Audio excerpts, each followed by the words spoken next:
السلام علیکم ملګرو. افغانستان کرکټ بورډ د پاکستان خلاف د درې ون ډے میچونو لپاره یو ډیره مضبوطه او قوي لوبډله اعلان کړې ده. د افغانستان په سکواډ کې کم لوبغاړي شامل دي، په دې باندې به هم نظر اچو. او پاکستان کرکټ بورډ به د افغانستان خلاف د ایشیا کپ او ورلد کپ لپاره خپل لوبډله خپل سکواډ کله اعلانوي، د دې تاریخ هم معلوم شوی دی. او پاکستان کرکټ بورډ پی سی بي د ایشیا کپ او ورلد کپ لپاره 11 لوبغاړي بالکل فائنل کړي دي چې دا 11 لوبغاړي به د پاکستان د ایشیا کپ او د ورلد کپ په سکواډ کې شامل وي. نو پوره معلومات در سره په دې ویډیو کې شیر کوم. نو ویډیو راست تر اخره پورې وګورئ او د نورو کرکټ مینوالو سره هم شیر کړئ. اول لازم مرګرو خبره کو چې پاکستان کرکټ بورډ پی سی بي به د افغانستان خلاف د ایشیا کپ او ورلد کپ لپاره لوبډله کله اعلانوي.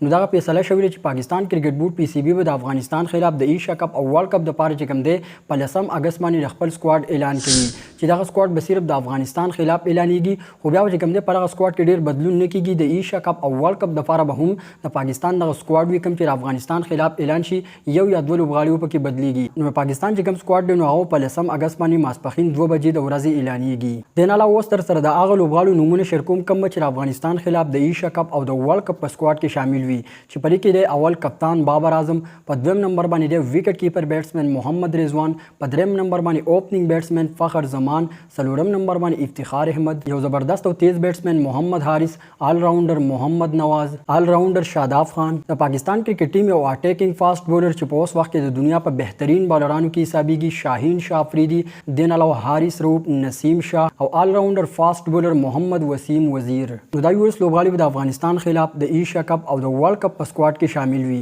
دا کوم 11 لوبغاړي چې کوم دی بالکل لا 100% د پاکستان په سکواډ کې شامل وي.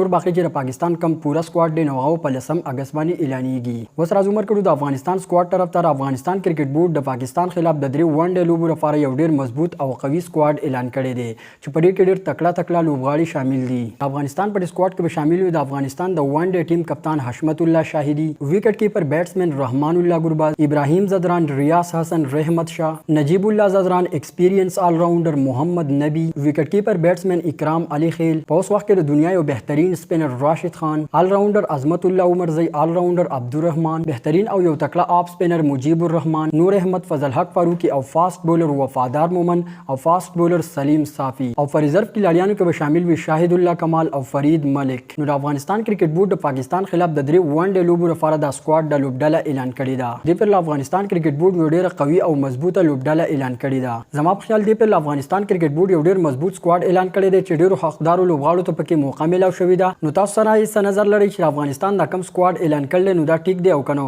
زما په خیال خو یو ډیر مکمل او مضبوط سکواډ دی. تاسو ته دا معلومه شي چې پاکستان او د افغانستان د سیریز د اولنې میچ په 22 اگست باندې شروع کیږي، دویم میچ به کوم دی په 24 اگست باندې تر سره کیږي. پاکستان او د افغانستان د سیریز دریم ون ډے میچ په 25 اگست باندې تر سره کیږي. چې اولنی دوه میچونه د سریلانکا په ښار همبن ټوټا کې تر سره کیږي او کم اخیری میچ روندا په کولمبو کې تر سره کیږي. نو په 10 اگست باندې پاکستان کرکټ بورډ هم د افغانستان خلاف سکواډ اعلانوي چې کله پاکستان د سکواډ اعلان شونه بیا د پاکستان پر سکواډ باندې هم خبره کوو.